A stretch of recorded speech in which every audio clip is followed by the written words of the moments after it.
This is the Polygon Siskiu D7.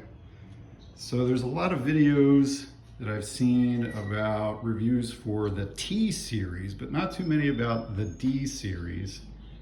So this is the D series D7 27 fiber in size medium.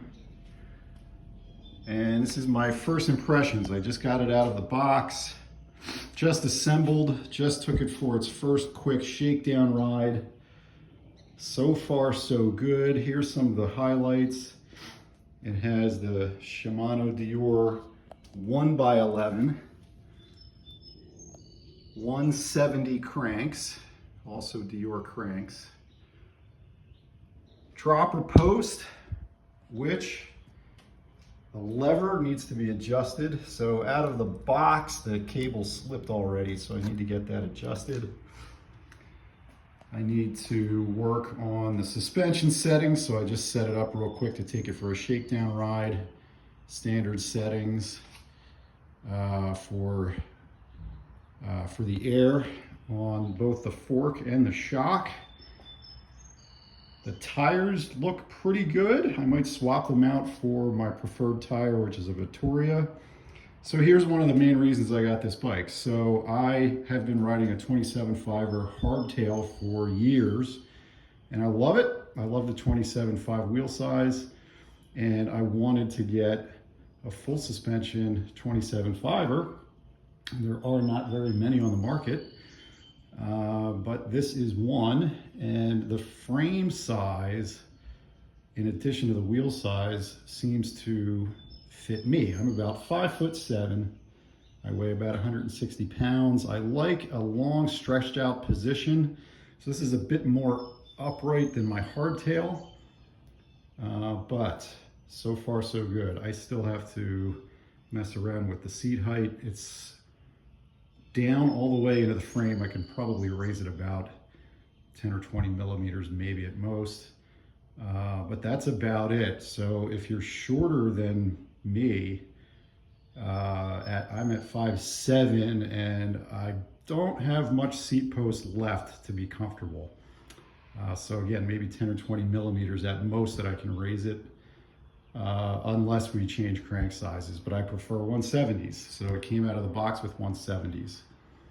So that's basically it. First impressions, so far so good. I'm not a huge fan of the color. Maybe it'll grow on me. It wouldn't have been my first choice, but the D7 only came in this particular color. I believe there's a D6 and a D5, each with different colors. But this had the higher level spec all around, especially the suspension. It has the RockShox Recon fork, and what is this thing called? RockShox Deluxe Air Shock.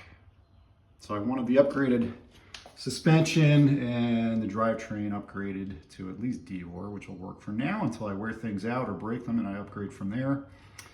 By comparison to the T series, a couple of things that lean me in this direction. So it has slightly shorter travel because I do a lot of climbing. So I figured the D setup would be more preferable for ascending as well as descending. And I think it has 10 or 20 mil less travel.